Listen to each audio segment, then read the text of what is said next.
Please be seated.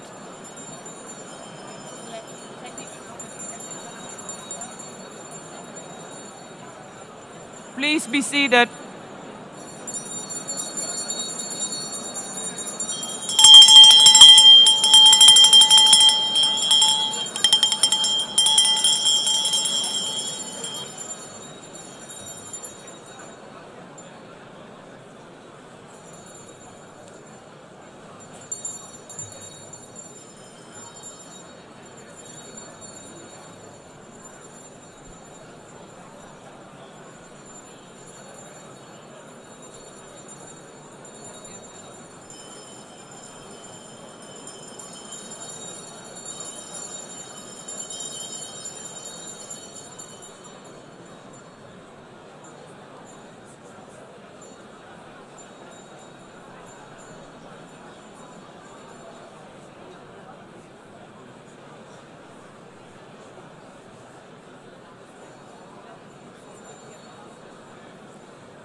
Excellencies, could you please take your seats in due respect to the next speakers? The second row, could you please take your seat right now?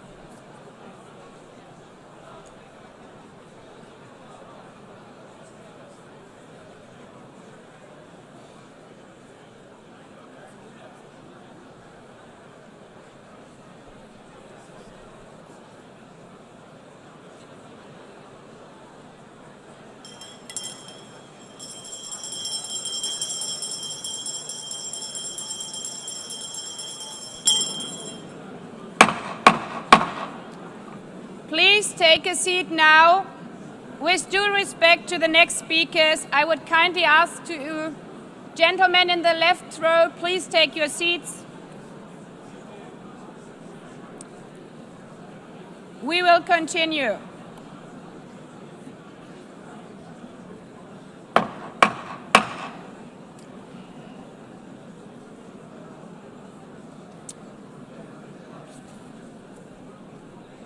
Excellencies, as we are receiving queries, I would like to assure you that don't worry, the UN teleprompters are working perfectly. And by this technical note, I would like to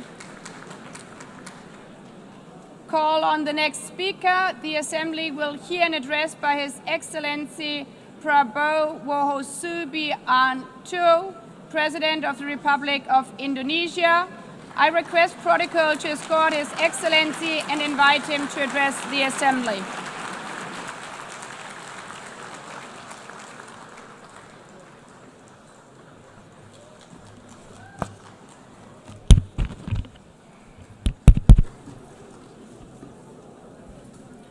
His Excellency, Mr. Antonio Guterres, Secretary General of the United Nations, Her Excellency, Madame Annalena Baerbock, President of the United Nations General Assembly, His Excellency, Mr.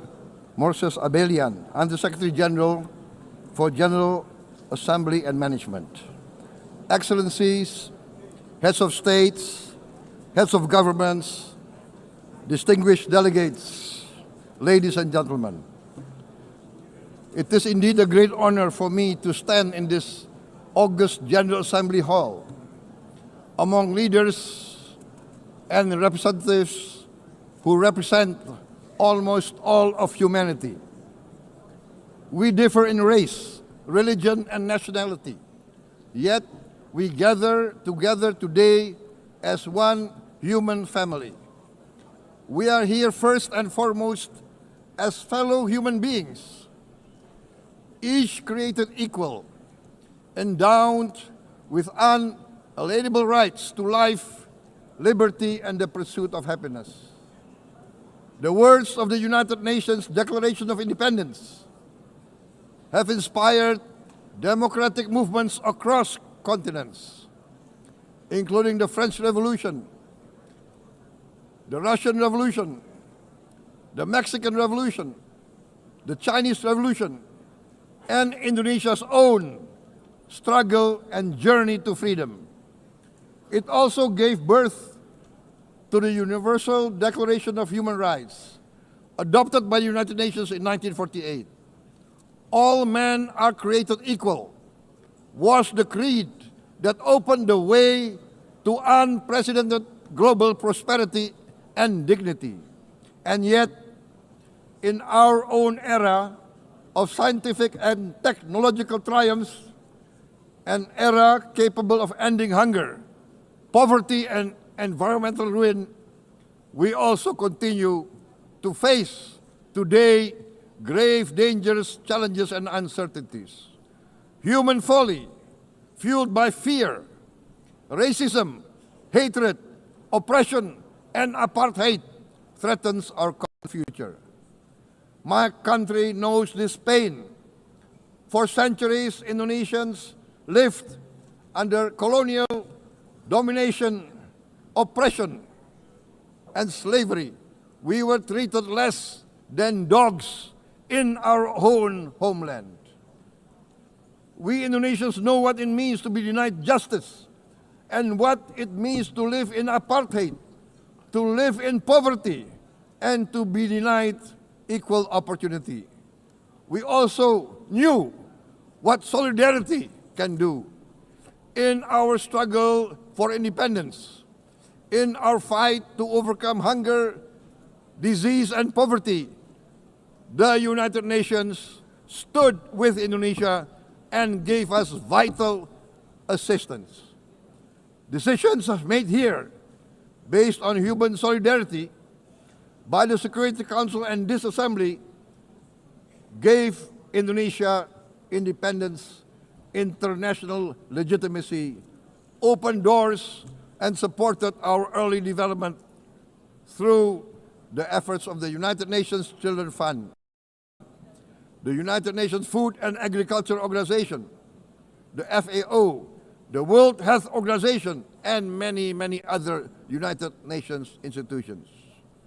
And because of that, Indonesia today stands on the cusp of shared prosperity and greater equality and dignity. Madam President, Excellencies, our world today is driven by conflict, injustice, and deepening uncertainty. Every day we witness suffering, genocide, and blatant disregard for international law and human decency. In the face of these challenges, we must not give up. As the United Nations Secretary General said, we cannot give up. We cannot surrender our hopes or our ideals. We must draw closer, not drift apart.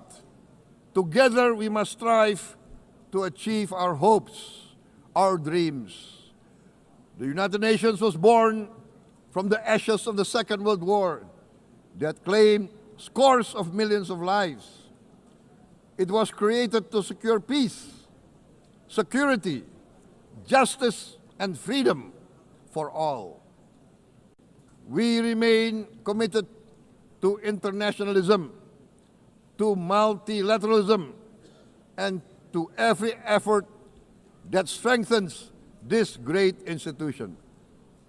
Today, Indonesia is nearer than ever before to meeting the sustainable development goals of ending extreme poverty and hunger. Because years ago, this very chamber chose to listen and uphold social and economic justice. We will never forget. And today, we must never be silent while Palestinians are denied that same justice and legitimacy in this very hall. Excellencies, Thucydides warned, the strong do what they can, the weak suffer what they must. We must reject this doctrine. The United Nations exist to reject this doctrine. We must stand for all, the strong and the weak. Might cannot be right. Right must be right. Indonesia today is one of the largest contributors to United Peacekeeping Forces. We believe in the United Nations. We will continue to serve where peace needs guardians, not with just words, but with boots on the ground. If and when the United Nations Security Council and this great assembly decide Indonesia is prepared to deploy 20,000 or even more of our sons and daughters to help secure peace in Gaza or elsewhere, in Ukraine, in Sudan, in Libya, everywhere when the peace needs to be enforced, peace needs to be guarded, we are ready. We will take our share of the burden, not only with our sons and daughters, we are also willing to contribute financially to support the great mission to achieve peace by the United Nations. Madam President, Excellencies, I propose to this Assembly a message of hope and optimism, grounded in action and execution. Today, we heard the speech of Madam President, the President of the United Nations General Assembly. Yes, it is true what she said.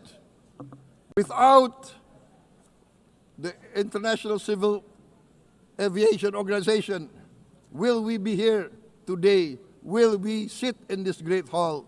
Without the United Nations, we cannot be safe. No country can feel secure. We need the United Nations, and Indonesia will continue to support the United Nations. Even though we still struggle, but we know the world needs a strong United Nations. The world's population is growing.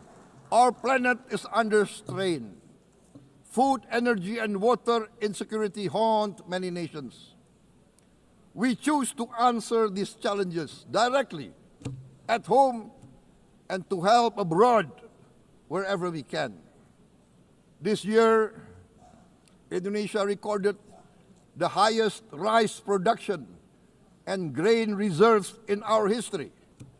We are now self-sufficient in rice, and we are starting now to export rice to other nations in need, including providing rice for Palestine. We are building resilient food supply chains, strengthening farmer productivity, investing in climate-smart agriculture to ensure food security for our children and for the children of the world. We are confident in a few years' time, Indonesia will be the granary of the world. As the world's largest island state, we testify before you that we are already experiencing the direct consequences of climate change, particularly the threat of rising sea levels. The sea level on the north coast of our capital city is increasing by 5 centimeters every year. Can you imagine in 10 years? Can you imagine in 20 years? For this, we are forced to build a giant seawall, 480 kilometers in length. It will take us maybe 20 years, but we have no choice. We have to start now. Therefore, we choose to confront climate change not by slogans, but by immediate steps. We are committed to meeting our 2015 Paris Agreement obligations. We aim to achieve net zero emission by 2060, and we are very confident we can achieve net zero emission much earlier. We aim to reforest more than 12 million hectares of degraded forest, to reduce forest degradation, to empower local communities with quality green jobs for the future. Indonesia is shifting decisively from fossil fuel-based development towards renewable-based development. From next year, most of our additional power generation capacity will come from renewables. Our goal is clear: to lift all of our citizens out of poverty and make Indonesia a hub for solutions to food, energy, and water security. Madam President, Excellencies, we live in a time when hatred and violence can seem to be the loudest voices. But beneath this loud noise lies a quieter truth, that every person longs to be safe, to be respected, to be loved, and to leave a better world to their children. Our children are watching. They are learning leadership not from textbook, but from our choices. Today, still, a catastrophic situation in Gaza is unfolding before our eyes. At this very moment, the innocent are crying for help, are crying to be saved. Who will save them? Who will save the innocent? Who will save the old and women? Millions are facing danger at this very moment. As we sit here, they are facing trauma. They are facing irreparable damage to their bodies. They are dying of starvation. Can we remain silent? Will there be no answer to their screams? Will we teach them that the human family can rise to the challenge? Madam President, we must act now. Many speakers have said that.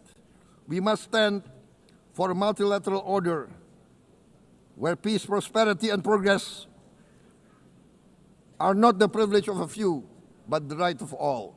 With a strong United Nations, we can build a world where the weak do not suffer what they must, but live the justice that they deserve. Let us continue humanity's great journey of ideals, the selfless aspirations that created the United Nations. Let us use science to uplift, not use science to destroy. Let rising nations help others to lift themselves. I am convinced that the leaders of the great world civilizations of the West, of the East, of the North, of the South, leaders of America, Europe, of India, China, the Islamic world, the whole world, I am convinced they will rise to their role demanded by history. We are all hopeful that the leaders of the world will show great statesmanship, great wisdom, restraint, humility, overcome hate, overcome suspicion. Madam President, distinguished delegates, we are greatly heartened by the events of the last few days, where significant leading countries of the world have chosen to side with history, to choose the right side of history, the path of the moral high ground, the path of rectitude, the path of justice, the path of humanity, to shun hatred, to overcome suspicion, and to avoid the use of violence. The use of violence will beget violence. No one country can bully the whole community of the human family.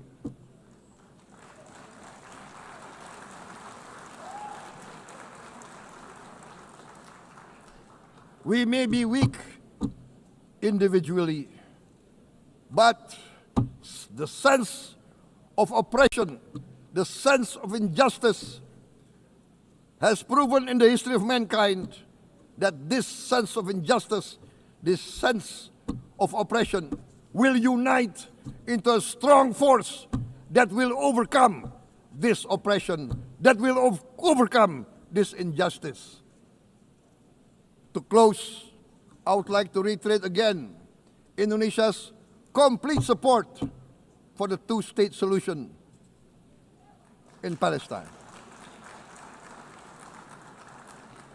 We must have an independent Palestine, but we must also recognize, we must also respect, and we must also guarantee the safety and security of Israel. Only then we can have real peace, and no longer hate and no longer suspicion. The only solution is this two-state solution. Two descendants of Abraham must live in reconciliation, peace, and harmony.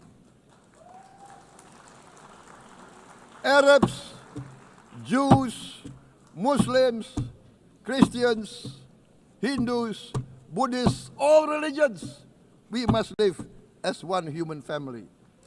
Indonesia is committed to being part of making this vision a reality. Is this a dream? Maybe, but this is the beautiful dream that we must work together towards. Let us work towards this noble goal. Let us continue humanity's journey of hope, a journey started by our forefathers, a journey that we must complete. Thank you. Wassalamualaikum warahmatullahi wabarakatuh.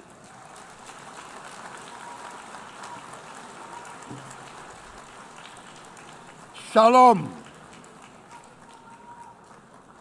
Om Santi, Santi, Santi Om. Namo Buddhaya. Thank you very much. May God bless us all. May peace be upon us. Thank you very much. Thank you. On behalf of the Assembly, I wish to thank the President of the Republic of Indonesia.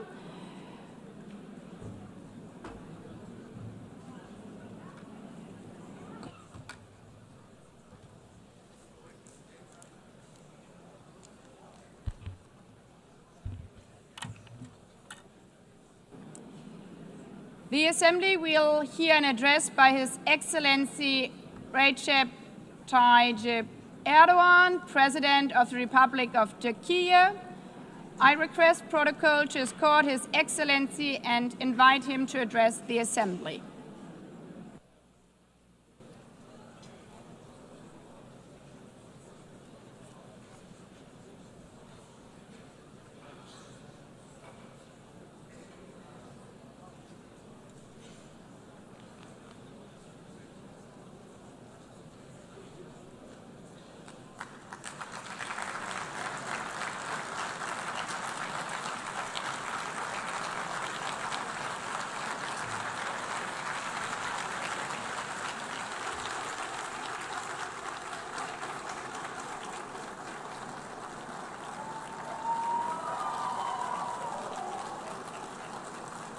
Sayın Başkan, Excellency President of UNGA, Excellencies Heads of State and Government, distinguished